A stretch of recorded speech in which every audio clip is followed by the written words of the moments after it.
Halo semuanya, jumpa lagi di kesempatan episode kali ini bersama aku Simon Manuel Akeli, dan episode kali ini bakal membahas tuntas seputar adopsi hewan kesayangan kamu. Wah, di sebelah Simon sudah kedatangan narasumber kece banget ya. Ada 3 dokter hewan profesional. Selamat datang. Boleh perkenalan ke kamera coba. Halo, nama saya Dr. Nurila Isandini, biasa dipanggil Dr. Ica. Halo, aku Dr. Nisa. Hai, aku Dokter April. Oke, 3 dokter ini udah siap banget nih teman-teman buat membahas seputar adopsi. Nah, hari ini juga Simon mau kasih tahu nih kalau kita punya aplikasi yang namanya HiPet. Itu di aplikasi itu semuanya bisa untuk mengakses mulai dari persiapan adopsi, kebutuhan hewan, info kesehatan, booking klinik sampai grooming ada di aplikasi HiPet. Ya udah, sekarang kita lanjut ke podcast kita hari ini. Oke, Dok, kalau ngomongin tentang adopsi ya, itu kan berarti kita harus benar-benar tahu nih hewan apa yang harus kita adopsi. Gak cuma itu aja, tapi kita juga harus tahu banget hewannya itu seperti apa gitu. Maksudnya dia kenyamanannya seperti apa dan lain sebagainya. Nah, bisa kasih tahu nggak sih Dok, apa sih perbedaan adopsi dari shelter, komunitas, dan rescue pribadi? Oke. Siapa nih mau jawab?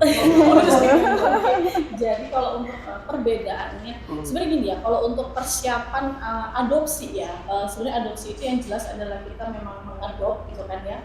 Jadi memang sekarang tuh sedang digalakkan kita tidak membeli gitu. Jadi bukan berarti kita tidak pro dengan breeder ya, tapi sebisa mungkin kita adopt gitu kan. Nah, bedanya kalau misalnya dari shelter, komunitas sama rescue pribadi ya. Sebenarnya tidak ada bedanya, hanya memang kita bedanya adalah kita mengambilnya dari mana gitu aja. Cuman yang paling penting adalah ketika di shelter, bedanya shelter sama yang agak berbeda ya, itu adalah shelter sama komunitas atau rescue pribadi. Jadi kalau shelter itu mereka itu memang sudah punya tempat gitu yang pasti begitu, dan mereka hewan-hewan itu biasanya setelah di rescue pribadi lalu mereka ditaruh di shelter gitu. Jadi shelter itu seperti kayak semisal ibarat kata ya gitu, seperti kayak anti seperti itu gitu. Jadi mereka memang menyediakan tempat tinggal, lalu ada perawatan, dan juga memang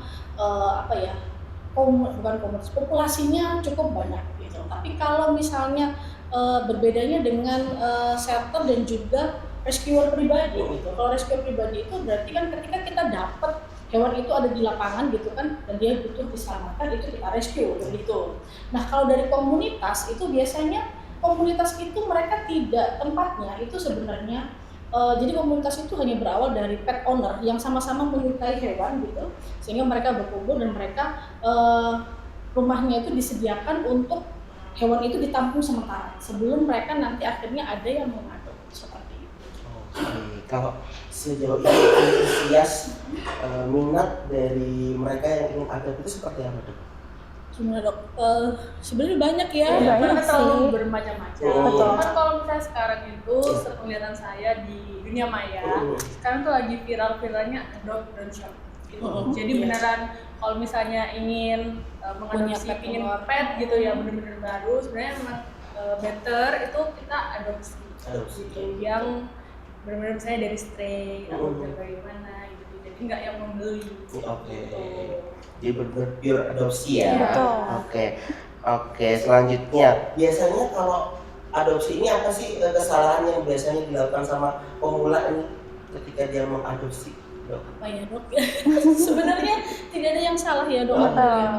Jadi sebenarnya yang mungkin bukan salah. Jadi mungkin kurangnya pemahaman. Jadi kurangnya pemahaman pet owner gitu ya, terutama terhadap hewan yang diadopt pertama. Lalu yang kedua adalah riwayat kesehatan dan juga behaviornya. Itu yang kadang kita masih sebagai pet owner itu kadang memang kita masih bingung gitu kalau misalnya adopsi itu. Tapi sebenarnya kalau di shelter itu biasanya ada riwayat, jadi dalam arti biasanya mereka sudah pernah bawa ke vet atau ke dokter hewan gitu. Jadi ketika mereka rescue biasanya langsung dibawa ke dokter hewan gitu ya, ayo ke dokter hewan seperti itu kayak begitu sih.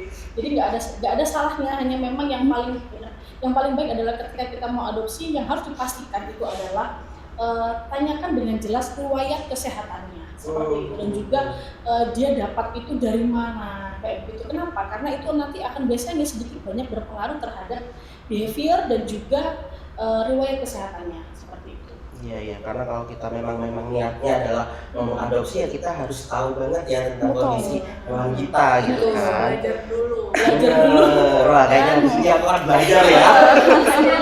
Tertarik sepertinya. Sebenarnya ini Kak, sekarang itu benar-benar memang zamannya medsos ya. Betul. Sekarang di medsos itu dijadikan acuan. Padahal sebenarnya kalian kalau misalnya ingin mengadopsi, better konsulnya ke vet. Betul. Jadi ayo ke vet. Betul. Jangan males ya habis ini ya ke dokter hewan ya buat konsultasikan hewan peliharaan Anda. Nah, kalau untuk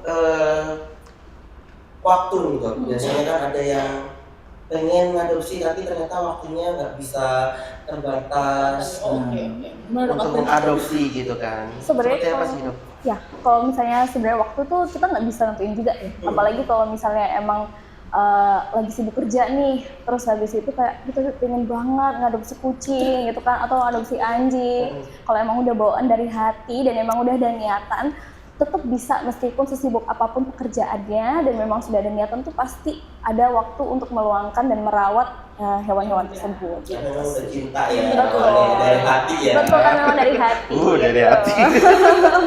Oh, benar. Kan pernah nggak sih ada nggak sih cerita-cerita seputar adopsi ini gitu yang dokter tahu gitu? Banyak sih ya. Boleh Jadi ber-share supaya ada yang lainnya tahu. kalau yang tapi sebenarnya karena kita tidak banyak rekanan dengan selebgram begitu ya, jadi tidak viral gitu kan, tapi banyak banget orang-orang itu yang sebenarnya itu sudah mereka itu membiarkan untuk adopsi kan gitu. Jadi mulai dari hewan itu tuh diselamatkan.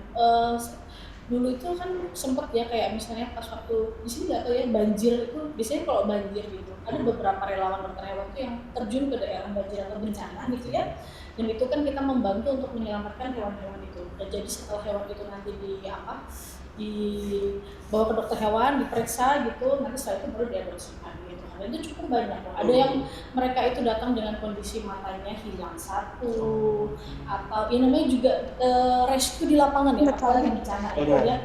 Ada yang juga yang kakinya itu tidak ada satu, tidak bisa jalan, begitu, itu banyak banget. Ya memang sebenarnya kasihan banget, tapi yang paling kasihan itu adalah ketika kita mendapatkan pasien itu yang rescuer gitu ya, atau komunitas itu menyelamatkan dari jalan yang mereka itu mengalami animal abuse. Nah, itu yang sangat kasihan karena ada yang waktu itu pernah disiram Air panas.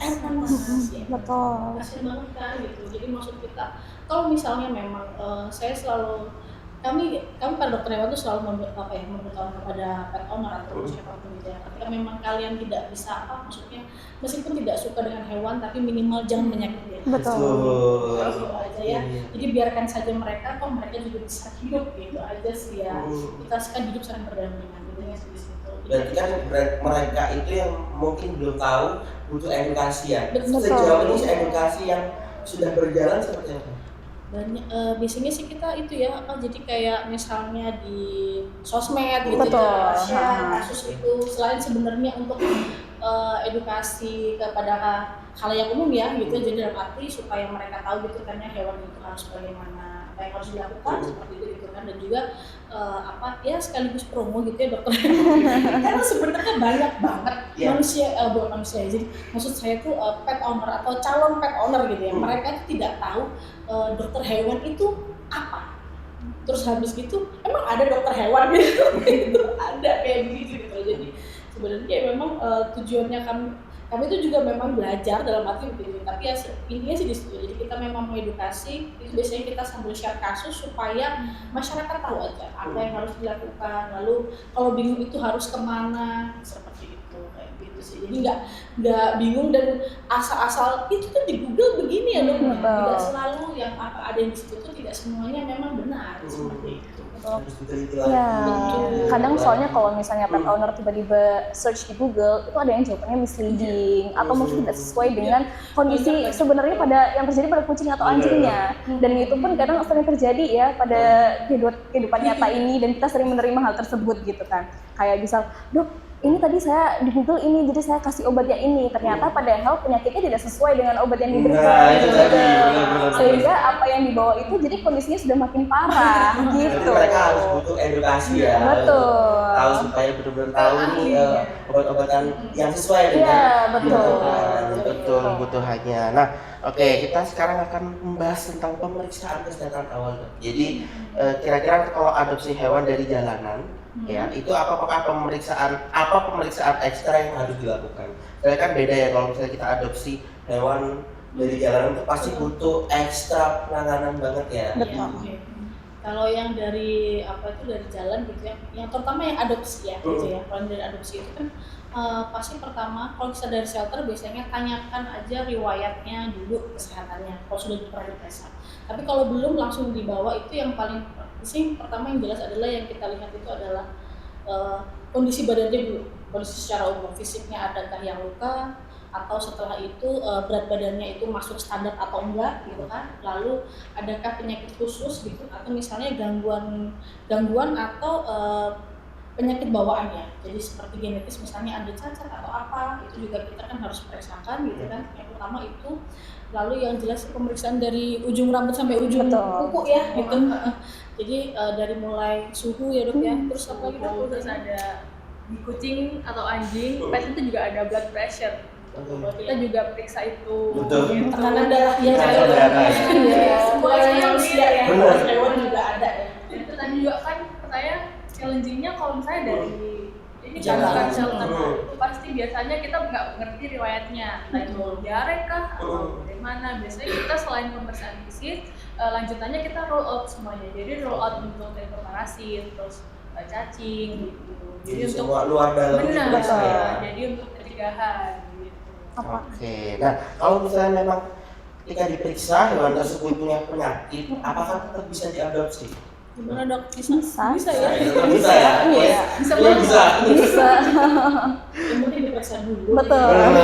Nah, kalau kita memelihara hewan gitu ya dari jalanan, itu kan pasti ada proses isolasi ya. Betul. Nah, pentingnya seperti apa sih dok? Proses isolasi hewan yang baru sebelum nanti dia gabung di bersama dengan hewan-hewan lainnya, mungkin di rumah kita punya hewan yang lain gitu kan. Betul, betul. Jadi kalau dari jalan itu yang paling penting itu selain isolasi ya, sebenarnya ini berkaitan dengan misalnya berapa lama hewan tersebut butuh adaptasi dengan lingkungan. Betul. Itu kan yang, atau dengan lingkungan baru ya, terutama dengan dokter kan gitu kan ya. Nah yang paling penting itu adalah karena kita di jalan kita tidak tahu, biasanya itu kita menyarankan isolasi itu minimal sebelum digabung dengan pet owner ataupun pet yang lainnya dalam rumah itu gitu. Yang paling minimal itu adalah kita perhatikan 3-5 hari pertama, atau minimal banget itu mestinya sih 1 minggu ya. Betul. mestinya 1 minggu ya, tapi kadang ada orang yang tuh jangan lama-lama dong gitu, biayanya kan lumayan dan yang gitu ya. Tapi kita sarankan minimal 3 hari. Tujuannya itu adalah untuk melihat apakah dia diare, apakah dia ada muntah, demam atau tidak, lalu ada flu atau enggak gitu kan, atau adakah kelainan tertentu yang akan muncul gitu kan, karena yang namanya penyakit itu butuh waktu untuk menunjukkan gejalanya gitu. Terutama terutama virus ya, karena kalau sudah masuk ke suatu komunitas ataupun komunitas hewan gitu ya, atau masuk ke shelter tertentu gitu, biasanya itu kami menyarankan sama rescuer untuk diisolasi dulu. Jadi kalau misalnya tidak diisolasi di klinik ya, minimal mereka menyediakan tempat isolasi tersendiri gitu di tempatnya gitu, supaya hewan tersebut tidak bercampur dengan hewan yang lain dulu sementara gitu. Jadi untuk 3-7 hari itu minimal tuh biasanya kita observasi gitu. Diobservasi aja dulu, jadi behaviornya bagaimana, makannya mau atau tidak, lalu ada kutu atau tidak, karena parasitnya terutama. Jadi kalau parasit itu, karena kalau sudah satu hewan masuk yang bawa itu dia kena parasit, nanti yang lain pasti kena. Jadi mau nggak mau kan kita harus itu diisolasi dulu gitu kan. Terutama lalu yang kedua virus virus itu tidak terlihat ya, tidak kasat mata gitu kan ya, karena yang namanya makhluknya kecil banget, jadi ya memang kita harus isolasi supaya dia muncul dulu, dalam arti virus itu butuh waktu untuk dia bisa memunculkan gejalanya gitu. Betul. Jadi kalau dia sudah muncul gejala baru kelihatan kan dia sakit atau enggak. Tapi kalau misalnya sudah 1 minggu itu dia nggak muncul gejala biasanya aman. Tapi yang paling aman lagi ya screening ya dok ya. Betul. Screeningnya kayak apa dok biasanya dok? Biasanya kalau misalnya dari jalanan nih, kan tadi seperti udah dijelaskan sama Dok Ica, pemeriksaan dari kepala sampai ujung kaki. Nah selain itu screening itu juga bisa dilakukan kalau misalnya ada dana berlebih, mungkin ya bisa kita lakukan tes kit, kalau nggak gitu langsung pemeriksaan darah lengkap. Karena itu sebenarnya penting banget. Mungkin awal-awal kita adopsi nggak kelihatan dia ada sakit atau apa, cuman ternyata kita kan nggak tahu nih kalau misalnya rescue di jalan riwayat dari genetiknya seperti apa. Nah sedangkan pemeriksaan darah ini sangat membantu, jadi kita bisa tahu apakah dia fungsi organnya masih oke, kemudian untuk apa ya istilahnya blood pressure juga masih oke, kemudian juga BBC, RBC ataupun segalanya itu masih oke gitu. Karena uji lanjutan tadi itu bisa ketahuan Betul. dia itu ada infeksi apa enggak. Betul. Kayak penting. Biar perawatnya juga cepat. Benar. Iya, betul. Sekali. Oke, pertanyaan selanjutnya masih panjang ya. Wow. Banyak ini. Nah, ini ngomongin tentang perlengkapan dan persiapan rumah nih dok. Jadi kira-kira apa saja barang yang sebaiknya dibeli baru dan apa yang bisa second hand?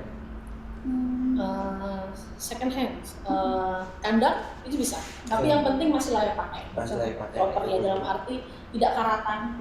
Terus terutama kalau kucing ya slotnya ya, karena mereka tuh bisa menjebol itu. Iya. Terus terang anjing yang memang dia cukup aktif dan apa ya dia tenaganya ada gitu, itu harus dipastikan handle Kuat ya. gitu. Karena jangan sampai dia lepas atau misalnya dia apa tuh karena dia nggak cocok dengan hewan yang di sana, terus mereka berantem nanti malah repot lagi. Karena waktu itu kemarin tuh itu ada kejadian Ada kejadian. jadi Waduh, sebenarnya kayak gimana? tidak baru ya gitu. Kita juga bingung kenapa gitu kan anjing ini tuh katanya tuh mereka tuh sudah lama bareng ya dok ya gitu. Jadi si anjing kecil satunya itu sama anjing gedenya itu tuh mereka saling menggigit Iya. akhirnya Iya. sampai luka lehernya gitu. Iya. Sebenarnya kan kok bisa ya gitu. Padahal mereka tidak. Tapi ternyata memang ketika kita kan harus memikirkan misalnya nih dia lagi birahi atau apa itu pasti lebih agresif Iya, gitu betul. kan. Nah itu yang memang makanya kenapa keamanan itu yang paling utama. Kandang mau bekas boleh ya, second Boleh. hand boleh, tapi yang paling penting masih layak pakai. Gitu. Kalau yang masih baru apa dok? Yang baru ini mungkin yang lucu-lucu ya. Biasanya tuh tempat owner tuh gemes gitu Gemes ya. ya. Tapi sebenarnya nggak harus beli yang mahal. Oke. Untuk Iya. untuk enrichment misalnya kan kucing perlu cakar-cakar ya. Dan mereka dikasih kardus aja udah seneng gitu. Nggak harus beli yang Scratching-nya. mahal ya. Oh, Tapi betul. kalau mau ada uang berlebih ya Ya nggak apa-apa. Kali ya. Yang hewan gitu ya. Misalnya itu kalau yang baru lagi harus litter box sih, karena kalau litter box itu tidak bisa sembarangan ya, apalagi mungkin bekasnya kita kan nggak tahu ya, mungkin second hand dari orang yang pertama itu dia bekas ada bakteri atau ada virus, itu tuh bisa menular gitu, meskipun udah mungkin higienisnya udah oke dan segala macamnya, cuman tetap harus beli baru ya untuk litter box gitu. Sama tempat makan minum. Iya ya. betul, tempat Penting makan banget sih. minum penting banget. Betul. Oke, ada tips nggak dok untuk membuat rumah pet friendly tanpa biaya mahal? Aduh. Coba tipsnya dong, bagi-bagi supaya orang tahu. Bingung ini saya. Sebenarnya mahal murah tuh relatif. Oh, iya. Cuman yang penting hewannya yang nyaman, dia bisa mobilisasinya maksimal gitu. Nggak yang mahal terus kecil atau yang murah kecil itu makin kasihan. Jadi yang penting dia pergerakannya oke. Untuk kan pasti ada tempat litter box dan tempat makan itu juga ada space khusus. Ya, oke. Gitu. Nggak yang Perlu diperhatikan tuh yang jelas itu kalau kucing itu ya sebenarnya mereka itu kan individunya mereka bukan sosialisasi ya, bukan individu yang sosial sebenarnya kucing itu. Iya beda nggak kayak anjing ya. Soliter gitu. Jadi ada yang tidak suka dengan apa itu berkumpul dengan banyak hewan itu ada. Jadi itu yang harus diperhatikan. Jadi memang sebenarnya ketika itu biasanya itu kita menyarankan untuk observasi dulu, dipisah dulu gitu kan, jadi supaya kita tahu. Tapi biasanya kalau kucing yang paling penting kalau misalnya mau murah ya, yang jelas sih kandang itu kayaknya memang perlu ya, karena yang penting yang jelas ya itu. Jadi disesuaikan aja gitu. Misalnya kita mau beli kucingnya itu munchkin gitu, dia kecil gitu kan ya. Terus pet carrier-nya, jadi buat bawa ke dokter atau apa gitu, jangan digendong atau bagaimana. Pakai pet carrier kalau kucing, kalau anjing ya pakai list minimal ya, gitu, supaya kita bisa mengontrol seperti itu kan ya. Nah, kalau misalnya anjingnya Rottweiler, terus listnya itu yang kecil yang buat bikin, ya jebol, nggak bisa gitu. Yang minimal yang harus proper, sesuai dengan hewannya. Gitu. Kucingnya kita maunya kita peliharanya misalnya munchkin yang kecil, imut-imut gitu kan. Terus kandangnya itu segede yang punya Maine Coon ya terlalu besar. Atau kita mau punya Maine Coon yang gede, kandangnya yang kecil, ya nggak cukup. Gitu kan. Jadi ya disesuaikan aja. Harga itu relatif, jadi nanti menyesuaikan aja. Kita mau pelihara apa ya nanti itulah yang kita siapkan untuk kebutuhannya sih. Gitu aja sih. Nah itu pentingnya belajar dulu sebelum decide untuk ya memiliki pet. Kayaknya pun sekarang zaman sekarang lebih banyak yang jual murah-murah juga sih, kebutuhan-kebutuhan kita pun bahkan juga lebih affordable, dan itu pasti lebih terjangkau lah untuk pet owner yang baru-baru mau adopsi gitu. Jadi mereka pet owner yang baru-baru bisa lebih semangat gitu ya. Iya, betul. Kucing atau anjing. Nah, selanjutnya, wah banyak banget nih kayaknya ya. Bagaimana cara melatih hewan untuk menggunakan litter box atau tempat pipis? Ada nggak tips khusus buat rumah dengan anak kecil supaya interaksinya tetap aman? Kalau ya. Berdua ya, Kita dulu supaya bantu gitu. Kalau saya, kalau dari pandangan secara medis ya, gitu, karena kebetulan punya anak kecil gitu kan ya. Yang paling penting adalah pastikan saja hewan peliharaan kita sehat, gitu. Dan juga anak kita juga sudah diberikan proteksi dalam arti biasakan mencuci tangan, misalnya seperti itu gitu kan. Jadi kalau untuk litter box ya sebenarnya mereka tuh insting begitu, jadi kan itu memang sudah, kalau untuk kucing ya mereka memang insting, kecuali kucing jantan yang sudah mulai memasuki fase birahinya gitu, mereka itu pasti kan spraying, jadi mereka pasti kencing ke segala tempat, itu sebenarnya karena memang dia untuk menandai wilayah kekuasaannya begitu. Kalau memang tidak mau itu lakukan sterilisasi. Betul. Nah, itu jadi untuk apa? Untuk membantu mengurangi habit spraying itu gitu, terutama jantan ya. Tapi kalau betina biasanya enggak. Betina itu mereka lebih apa ya? Lebih nggak bersih apa ya? Bukan nggak bersih ya, nggak jorok gitu maksudnya. Jadi tempatnya di mana gitu, mereka udah tahu biasanya. Gitu. Tapi kalau jantan tuh memang agak-agak mereka seperti itu ya. Tapi kalau orang ya enggak lah ya harusnya. Tapi kalau untuk anak kecil minimal itu anak kita diberikan antipacit, misalnya obat cacing dikasih gitu kan, anak kita sama hewannya dikasih kan gitu ya kan, lalu biar aman. Lalu setelah itu hewannya dikasih penanganan ekto dan endoparasit ya dok ya, gitu. Pilihannya banyak betul, jadi supaya hewan sehat, owner juga sehat gitu kan. So, yang paling utama sih itu. Kalau untuk litter box itu mereka insting ya, rasanya sama kok ketika disediakan gitu. Tapi kalau ada kucing yang memang dia itu soliter banget, dia tidak mau bergabung dengan litter box kucing-kucing yang lain. Nah, ya itu memang ada. Ya memang makanya kita harus melihat dulu. Ini sepertinya tidak bisa pipis di situ, berarti dia tidak mau. Kita sediakan spotnya tersendiri. Nanti biasanya dia akan ke tempat itu kayak gitu sih. Nah, itu tadi. Tak kasih fun fact ya mas. Sebenarnya kucing itu kalau sehat, dia nggak bakal mau tidur di tempat yang sama dia pun atau di. Betul. Gitu. Jadi itu emang behavior mereka betul. Nah itu tadi juga pentingnya isolasi di awal. Kenapa kan biar kita bisa tahu behaviornya kucing atau anjingnya tadi gitu. Oke. Nah, berapa lama biasanya hewan itu beradaptasi di rumah yang baru? Nah ini kalau yang macam-macam Depends sih ya. depends. Karena kan kalau misalnya Tergantung apa dog, biasanya? misalnya dari jalanan nih ya, ternyata dia dibuang atau dia ada trauma sikap abusif, pasti dia akan takut sama orang. Betul. Jadi itu benar-benar harus bonding si owner tadi gitu sama petnya. Jadi nggak bisa satu hari gitu. Nggak bisa disatukan Iya, ya. Betul, tergantung Kucingnya kucingnya. itu sendiri gitu Kucing sama ya. anjing. Soalnya kadang ada beberapa kucing itu yang ternyata dia punya separation anxiety kayak gitu. Jadi memang benar-benar harus ditemenin kalau misalnya kayak gitu. Jadi yang punya mental health itu nggak cuma bukan manusia tapi termasuk anak Hewan kucing ya juga, gitu. betul. Kira-kira tanda hewan yang nyaman itu seperti apa dok? Kalau nyaman, yang jelas sih mereka itu, yang jelas ya hewan kalau nyaman itu mereka bisa memenuhi kebutuhan standarnya atau dasarnya untuk hidup itu dia bisa mengolah sendiri. Misalnya dia bisa menuju tempat makannya sendiri, dia bisa menuju litter boxnya sendiri, dia bisa menuju tempat tidurnya sendiri. Itu sebenarnya dia udah nyaman, kayak begitu sih.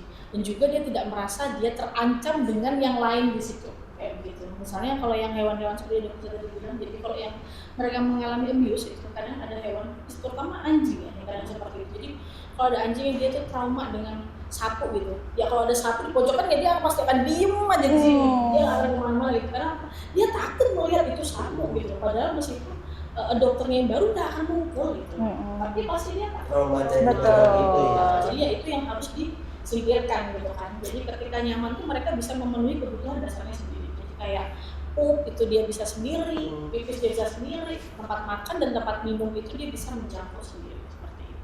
Oke, kadang kalau anjing sama kucing itu kan mereka punya sifat yang berbeda gitu. Betul. Ya. Nah kalau misalnya nih kita tahu kucing atau anjing kita ini agresif di awal atau seperti itu ya, takut kayak gitu. Biasanya cara menangkalnya seperti apa? Kalau agresif agak rumit ini. Kalau tapi penanganannya berbeda antara anjing sama kucing ya. Saya bantu jawab yang anjing dulu ya. Kalau untuk anjing itu kalau mereka agresif, yang paling jelas adalah kita harus tahu apa yang menyebabkan dia agresif gitu. Misalnya dia agresif karena misalnya kalau lagi birahi nih gitu. Ya berarti ya penanganannya adalah kamu mau kawinkan hewan kamu atau kamu mau melakukan sterilisasi, seperti itu aja gitu kan ya. Atau dia agresif, misalnya dia tidak suka dengan suara berisik gitu, berarti kan kita harus menaruh dia di tempat yang dia tidak terlalu terganggu dengan banyak suara, seperti itu. Kalau kucing beda lagi ya. Iya, biasanya sih kalau kucing itu ada sakit, jadi entah sakit di luar atau di dalam, jadi dia tidak ingin ada sentuhan fisik gitu, karena dia merasa kesakitan, makanya dia kita mendekat dia pasti jadi defensif gitu. Nah, terlihatnya jadi gigit atau hissing di situ. Iya, atau mencakar bahkan. Iya, gitu. gitu. Karena itu untuk melindungi dirinya. Betul. Iya. Oke. Wah, seru sekali ya pembahasan episode kita kali ini, membahas tentang adopsi. Semoga buat yang di rumah bisa lebih banyak hati buat mengadopsi hewan peliharaannya karena semudah itu, Iya. Ayo semenyenangkan itu. jangan ngecek GPT ya. Jangan ya. Jangan. Kalau bingung download iPad ya. Iya. Ayo konsultasi 24 jam. Betul. So, karena kita juga punya nih komunitas adopsi di aplikasi kita namanya Happet. Itu ada fitur Bisa booking dipakai. klinik ya. Kalau untuk aplikasi untuk manusia ada, nah, aplikasi untuk hewan juga ada gitu. Di situ juga ada fitur booking klinik untuk medical check up, forum sharing pengalaman adopsi juga ada gitu dong. Oke, kita lanjutkan pembahasan kita. Kalau tadi kita udah ngomongin tentang hewan seperti apa, terus pokoknya semuanya tentang hewan gitu ya, di awal-awal seperti apa kesehatan mereka. Sekarang kita ngomongin tentang ya nggak, kalau pentingnya adalah tentang pentingnya vaksin. Apa yang akan terjadi kalau misalnya hewan itu tidak divaksin dengan benar? Efek negatifnya apa gitu? Gimana dong? Yang jelas ya pasti Penting lah. Penting lah. bukan banget Jual vaksin penting. bukan kita jual vaksinnya, Iya, kita juga tidak di-endorse, betul. Bukan ya gitu. Iya. Tapi vaksinasi itu penting gitu kan, karena yang jelas virus itu tidak ada obatnya sebenarnya begitu. Jadi apa yang bisa dilakukan pencegahannya hanya dengan vaksinasi. Intinya di situ. Jadi kalau untuk sepenting apa gitu ya, paling ya kita bisa sharing aja untuk pengalamannya ya Dok ya. Betul. Gimana gitu. Kasusnya Dok sama yang klinik nih Dok, yang hewan tidak divaksin.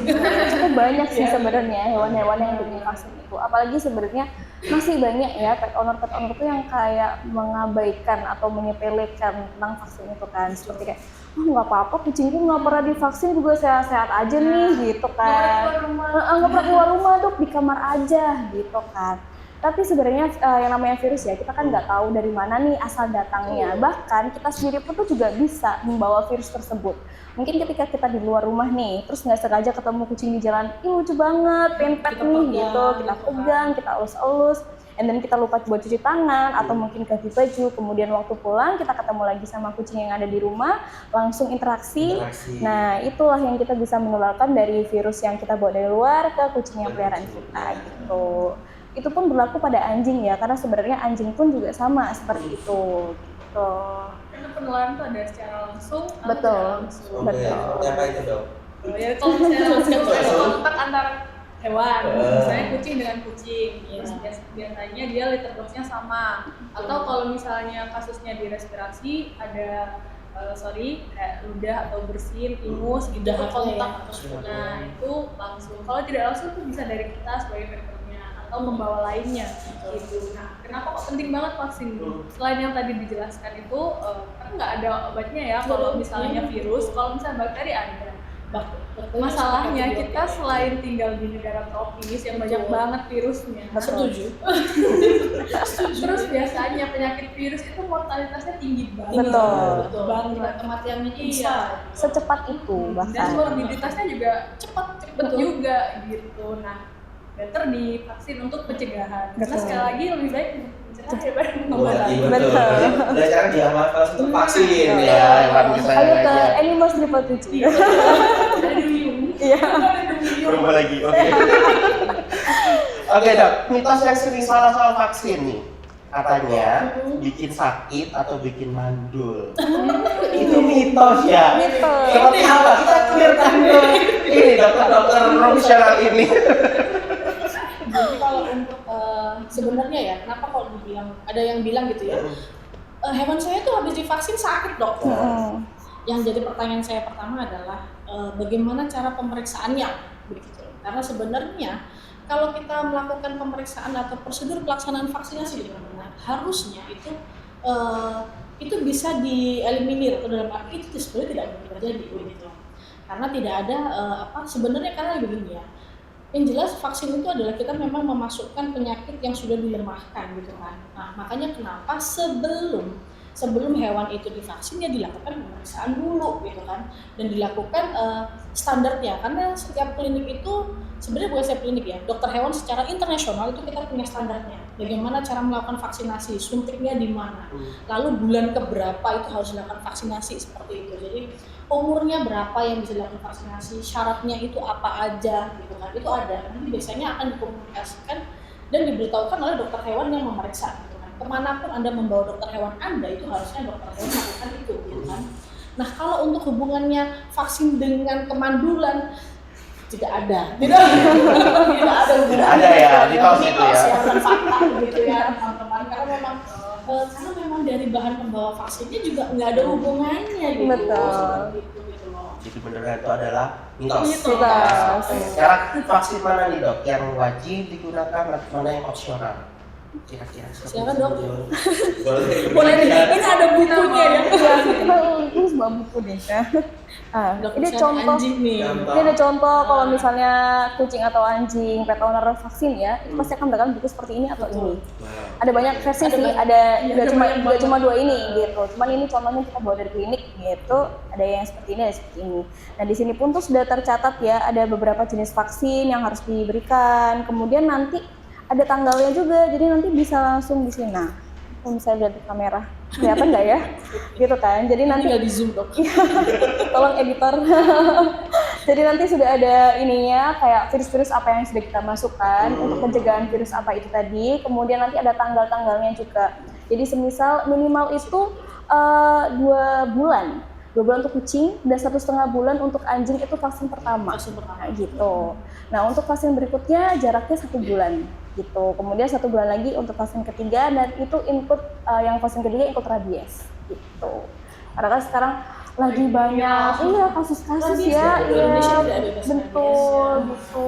Jadi mari kita Kayak gitu. vaksin. Betul. Vaksin ya. Jadi penting banget kita harus vaksin rabies itu apalagi ya gitu. Karena kita juga bisa tertular. Betul. Oke, kita sebagai owner juga harus tahu nih vaksin mana yang asli, mana yang aman. Nah itu pentingnya lah ke dokter hewan lagi. Betul ya. Jangan lupa Cara kayak memastikannya gitu ya. Iya. Jangan beli di online shop ya. Betul. Betul ya. Aku ke dokter hewan. Betul. Langsung ke Animals 777. Oke, terima kasih. Wah, seru banget ya pembahasan episode kita kali ini. Tadi udah kita ngomongin tentang vaksin nih. Sekarang kita ngomongin tentang jadwal vaksin dan perawatan rutin nih, Dok. Bagaimana jadwal vaksin kucing sama anjing? Apakah vaksinnya berbeda ketika mereka sudah dewasa? Dan kapan harus melakukan vaksin ulang? Komplit ya? Komplit ya komplit. Silakan dok. Kalau misalnya saya jawab yang anjing dulu Iya. ya. Kalau misalnya anjing sebenarnya kan udah bisa dimulai dari 6 minggu. 6 minggu. Terus bisa diulang untuk 8 minggu. Tapi ini biasanya tidak semua klinik menyediakan ada satu vaksin gitu. Nah, biasanya most of the klinik itu jadi diulang setelah 6 minggu, nanti diulang bulan depannya lagi. Jarak 3 mingguan. Itu sampai 3 kali. Nah, setelah itu nanti pengulangannya 1 tahun sekali. Gitu. Sebenarnya tidak mahal. Iya, betul. Betul. Karena Kita tahu ya ini. iya, sering banget tanya kan, kenapa sih kok harus 3 kali kayak gitu ya? Itu sama kayak kita aja, karena sistemnya tuh booster gitu. Kalau cuma sekali aja tuh pengenalan untuk ibunya, terus nanti berkembang gitu. Gak bisa kalau cuma sekali aja dong gitu. Harus rutin. Iya, kurang efisien. Betul. Nah itu kebanyakan juga ada yang pet owner gini nih biasanya, dok kucing atau anjing saya udah divaksin, tapi kok masih bisa kena virus ya gitu. Nah itu tadi karena mungkin mereka lupa untuk ngebooster gitu. Nah kalau misalnya lupa untuk ngebooster, kucing atau anjing yang sudah divaksin tuh masih bisa terkena virus, tapi mungkin gejalanya lebih ringan gitu dan mungkin tingkat kesembuhannya juga lebih tinggi gitu. Oke. Selanjutnya, bagaimana cara membuat jadwal perawatan supaya nggak lupa? Ini khususnya buat mereka ya. Iya. Kalau nggak lupa itu ya sebenarnya di reminder. Bikin notes. Betul. Tapi biasanya ketika kita vaksinasi itu ya, jadi Iya. jadi ada di sini. Jadi kita biasanya bukan biasanya. Jadi ini adalah standar ya. Jadi kita pasti mencantumkan kapan tanggal diberikan lalu kapan harus diulang begitu kan. Biasanya kami para dokter hewan akan membantu untuk reminder gitu. Jadi biasanya selama 1 minggu sebelum makan kita pasti catat, nanti kita akan reminder gitu kan ya. Tapi yang jelas ketika vaksin itu yang paling pertama yang harus diperhatikan itu adalah umurnya. Jadi bukan berat badan. Karena ada beberapa orang itu yang hewan saya itu berat badannya masih belum sekilo loh gitu. Katanya tidak boleh vaksin gitu kan. Lalu umurnya berapa? Padahal umurnya sudah 3 bulan gitu kan. Nah kalau untuk mencapai berat ya saya sudah hanya bilangnya begini, Bu, Pak, kalau untuk berat 1 kilo hewan dengan misalnya anjing pom nih sama anjing rottweiler atau anjing golden ya jauh bedanya gitu kan. Pom itu 1 kilo itu mencapai bobot dewasa gitu. Jadi dia usianya pasti 6 bulan ke atas, 8 bulan dia sudah akan mencapai berat segitu gitu kan.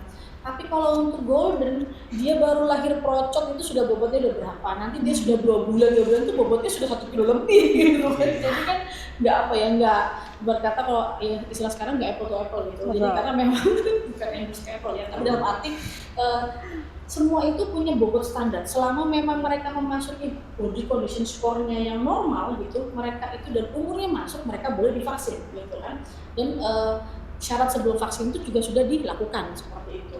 Nah kalau untuk remindernya misalnya seperti kayak obat kutu dan obat cacing ya, itu biasanya kalau untuk hewan yang indoor itu biasanya itu minimal itu per 3 bulan itu mereka harus buang. Meskipun kadang dia bilang tapi hewan saya itu nggak kemana-mana. Pernah tapi saya menemukan faktanya adalah meskipun hewan itu tidak kemana-mana tapi ada yang tertular kutu.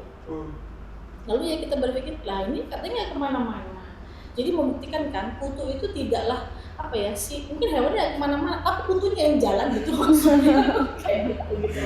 Karena si kutu kan hewan juga gitu maksudnya. Jadi mungkin waktu itu pernah juga itu ada pasien saya itu yang dia anjingnya itu nggak kemana-mana gitu kan, tapi bisa kutuan gitu kan. Ternyata apa? Ketika si ownernya itu datang ke tempat temennya, terus temennya itu ada anjingnya yang berkutu gitu kan, si kutu itu nyangkutlah di kaki, di celana gitu. Jadi kan kutu itu sensornya adalah panas tubuh gitu. Jadi ketika dia selama di celana ya dia diam aja, orang dia nggak mendapatkan sensor kan dia gitu. Tapi setelah di tempat yang baru gitu, si kutu tuh jatuh kan dia akan menjatuhkan diri, dia akan mencari si inangnya. Siapa ya anjing yang baru? Nah, berarti pada anjing kemana-mana, dapatnya di mana? Ya kita kadang sebagai penularnya. Makanya kenapa mau hewan indoor maupun outdoor gitu kan ya, itu adalah minimal itu siklus yang memang harus di apa ya, supaya memutus mata rantai si parasit itu gitu ya. Jadi minimal tuh 3 bulan sekali itu diberikan ulang. Jadi obat cacing dan obat kutu itu diberikan ulang. Kayak Betul. gitu. Supaya memastikan memang benar-benar sehat ya. Betul. Dok, ya. Oke. Sekarang kita bahas tentang tanda bahaya dan pertolongan pertama, Dok. Apa tanda hewan butuh segera dibawa ke dokter? Biasanya seperti apa? Dan pertolongan pertama di rumah sebelum sampai klinik. Rumit ya. Makin diangkat makin berat ya. Iya iya. Iya gitu ya. Jadi kalau untuk dibawa ke dokter hewan itu sebenarnya tidak ada tanda-tanda khusus ya. Karena kadang itu pasti memang ada beberapa pet owner yang ketika mereka aduh seperti anjing saya ini kritis gitu, tapi dia sambil chat, kita jadi bingung.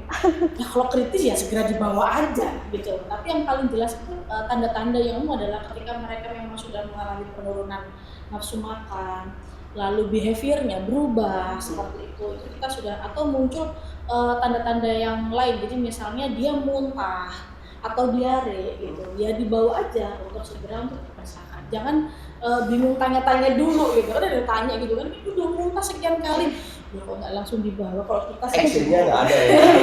Jadi coba tanya aja. bingung gitu maksudnya gitu. Kita bingung gitu loh kayaknya seperti itu. Tapi kalau untuk pertolongan pertama Ya, juga betul. ya. Yang pertama apa dok biasanya yang harus ada nih, harus Di ada. rumah sebelum Paling nggak harus ada di rumah sedia norit. Betul. Norit itu sebenarnya apa ya?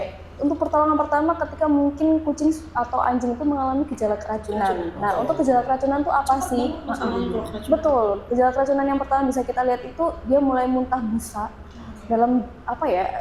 Volumenya banyak nih muntah busanya. Kemudian udah mulai kaku badannya dan mulai kejang. Itu sudah mau nggak mau kita harus masukkan norit, itu pertolongan pertama, dan segera dibawa ke dokter hewan. Karena betul, karena yang namanya keracunan pada anjing dan kucing itu sangat amat cepat sekali. Betul. kasus keracunan Betul. harus cepat ya. Betul. Kalau nggak gitu bisa telat sedikit aja udah ya Udah lewat udah lagi lah gitu. Oke. Kalau yang lain dok, ada lagi nggak? Yang ini ini sih. pertolongan pertama nih. Iya, pertolongan Karena kan pertama. banyak gitu yang biasanya. Biasanya kalau misalnya yang banyak nih ya, yang banyak terjadi di klinik kami itu biasanya salah penanganan gitu. Jadi yang misalnya harusnya tidak dipegang kayak kasus kejang karena mungkin panik juga. Iya iya gitu. iya. Harusnya kan Refleks mungkin ya. iya, karena mungkin panik, aduh hewanku kejang, seharusnya tuh dibiarkan saja di ini. Kalau misalnya dia emang berulang, kalau misalnya keracunan tadi selain Dikasih dimasukkan norit. norit sebanyak mungkin, segeralah Dibawa ke Iya, dokter. Langsung ke dibawa vet, langsung iya. gitu ya. Betul. Karena untuk diberikan penanganan emergensi Oh, gitu, biar keluar racunnya. Sama kalau saya boleh tambahin tadi itu yang biasanya pet owner itu menyepelekan. Iya. Kalau misalnya ada perubahan behavior itu biasanya dianggap sepele gitu, biasa aja. Padahal sebenarnya oh ini biasanya pipisnya di sini, tiba-tiba pindah. Itu sebenarnya bisa jadi pertanda tanda-tanda apa sakit. sebenarnya? Iya. Betul, Cuma dia betul. mikirnya oh ya udah masih pipis gitu. Padahal itu adalah sign dari Iya, mereka. iya. Kita sebagai pet owner harus benar-benar peka nih sebenarnya. Iya, Betul. harus tunggu dia Tanda-tanda itu. lemas, Iya, atau nggak betul. makan, atau muntah. Justru Apalagi- sebelum itu, Sebelum itu pasti ada perubahannya pasti sih. Kayak kemana-mana. Iya, apalagi tadi kalau misalnya mau nambahnya sama dok, misalnya tadi kalau misalnya kondisi kejang, kan panik nih, padahal dipegang, padahal nggak boleh dipegang nggak sebenarnya kalau udah kejang itu, terus kemudian ada ya juga ini ngasih tiba-tiba dikasih air dok, diminumin gitu. nggak boleh. Kita boleh jangan ya teman-teman, ke pet owner jangan kalau misalnya ada kucing atau anjing yang sedang kejang, jangan tiba-tiba dikasih air Jangan minum. dimasukkan sesuatu. Betul. Betul ya. Karena kalau misalnya tiba-tiba dikasih air minum, kita nggak tahu nih ada salah pemberiannya atau gimana, tiba-tiba bisa kesedak malah Masuk lewat paru-paru. tiba-tiba Betul. gitu. Karena refleks Kritis menelannya. lagi ya. Betul, malah bisa shock Masih terus berhormon, gitu. gitu. Oke, gimana? Pembahasan kita episode kali ini luar biasa ya, tuntas sekali ya. Betul. Oke, sekarang kita mau masuk ke sesi Q&A interaktif. Jadi ada beberapa pertanyaan ya guys yang udah masuk ya. Oh my god. Sambil dijawab aja dokter ya. Yang pertama, bagaimana kalau hewan takut ke dokter? Gak gigit kok. Soalnya istrinya hewan beda-beda kan ya. Gitu. Kalau anjing ya, kalau misalnya cukup pakai pet carrier, masukkan pet carrier. Kalau tidak cukup, minimal Anda harus pakai leash, ya kan? Lalu dibopong aja, gitu. Karena biasanya kalau anjing besar itu kalau mereka memang takut digigit pakai berangus. Jadi ada berangusnya kan, pasangin dulu lalu bawa gitu. Berangus ini untuk Menutup moncong Benar. supaya dia nggak gigit gitu. Betul. Kalau kucing dipakai pet carrier, masukin aja. Nanti kalau untuk urusan di dokter hewan, ya biar dokternya yang handle sama Oke, oke. Biar itu urusannya dokternya ya. ada restraint. Iya, biasanya kita juga dibantu sama para medis. Nanti para medis itu mungkin ketika mungkin kucing atau anjingnya itu agresif karena takut dengan dokter, itu akan dibantu untuk restrain dan handle gitu. Kita punya toolsnya lah. Iya. Siap. Pertanyaan kedua, apakah kucing indoor tetap perlu vaksin? Perlu ya, sepertinya ya. Itu sudah Sudah dijawab terjawab lagi. juga. Sudah dijawab tadi. Nah ini nih, kalau habis vaksin hewan jadi nggak mau makan, itu kira-kira normal nggak ya dok? Nah, Kalau nggak mau makan sama sekali, perlu dijadikan tanda tanya. Betul. Kalau misalnya lesu dikit atau demam, sebenarnya Lesu sedikit. ada reaksi vaksin aja kayak manusia. Betul. Jadi misalnya setelah divaksin, ada yang lemes sedikit atau panas, Ada yang demam, ada yang Iya. Karena kan sekali lagi kita memasukkan penyakit yang dilemahkan ke tubuhnya. Gitu. Makanya tuh pentingnya screening awalnya tadi sebelum dikasih vaksin. Gitu. Sama sebenarnya kayak kita ya, kalau kita divaksin kemarin ada yang kayak mungkin Nyeri. demam, nyeri, Iya. atau mungkin aduh nggak nafsu makan Kayak gitu. ini ya. Betul. Atau malah nggak ada efeknya sama sekali juga. Masih banyak juga yang nggak ada efek tuh malah banyak. Oke. Jadi nggak usah takut vaksin. Jangan takut vaksin, oke? Nah, oke. Kita juga punya nih yang namanya aplikasi HiPet. Ini di dalamnya sudah ada persiapan adopsi, semua kebutuhan hewan, terus info kesehatan dan booking klinik sampai grooming. Jadi pastikan kamu mendownload aplikasi HiPet di Play Store. Oke, kita sekarang mau mempromosikan Klinik Animal 777. Oke. Ini waktu dan kesempatan diberikan, silakan berpromosi, berjualan. Jangan lupa kalau 77 ya teman-teman, terutama yang daerah betul Surabaya Barat ya terutama ya gitu. Selatan boleh semuanya Boleh. Kita selain jadi kita punya dari pemeriksaan standar operasi bedah mayor dan minor, lalu untuk USG juga ada, jadi periksa kebuntingan itu bisa, lalu pemeriksaan darah rutin, darah lengkap gitu kan, terus blood pressure tadi blood pressure ya itu ada gitu. Terus mikroskop juga Mikroskop ada. pasti ya, kalau Insulin ada, tes glukosa ada Betul. semua. Iya. yang kami menyusul itu X-ray ya. Betul. Amin. Maksudnya bentar lagi menyusul. Betul di sini ya. Dan juga kita juga udah ada nggak sih di HiPet? Jadi Ada. kalau misalnya mau Iya. konsultasi atau mau booking lewat HiPet juga bisa banget gitu. Jadi tinggal download aja dari HiPet, terus Punya nanti siapa itu gitu konsultasi. ya. Betul. Konsultasi bisa langsung download di HiPet. Gitu. Langsung cari Animals 777. Nah, benar karena di Animal 777 itu belanja kebutuhan anak pun lengkap dan terpercaya. Mantap. Terima kasih dokter buat hari ini sudah datang, sudah memberikan edukasi lengkap seputar bagaimana adopsi yang baik dan benar. Kadang orang-orang itu atau pet owner itu cuman menjadi seorang pet owner pengadopsi yang baik aja tapi belum tentu benar ya. Betul. Semoga dengan adanya podcast di episode kali ini mereka bisa lebih perhatian sama hewan peliharaannya. Sudah tidak ada lagi yang sakit-sakit ya di klinik hewannya gitu kan. Karena itu tadi sudah termotivasi ya, dan ownernya itu sudah teredukasi dengan baik. Terima kasih dokter. Sama-sama. Oke, kita akan berpisah di episode kali ini. Terima kasih banyak. Jangan lupa untuk download HiPet ya, aplikasi HiPet. Dan untuk episode berikutnya ini aku punya bocoran ya. Temanya adalah tentang nutrisi dan makanan yang tepat. Oke, kalau gitu benar. Aku sih Manuel Kelly dan tiga dokter ini ya yang profesor pamit. Sampai jumpa. Bye-bye.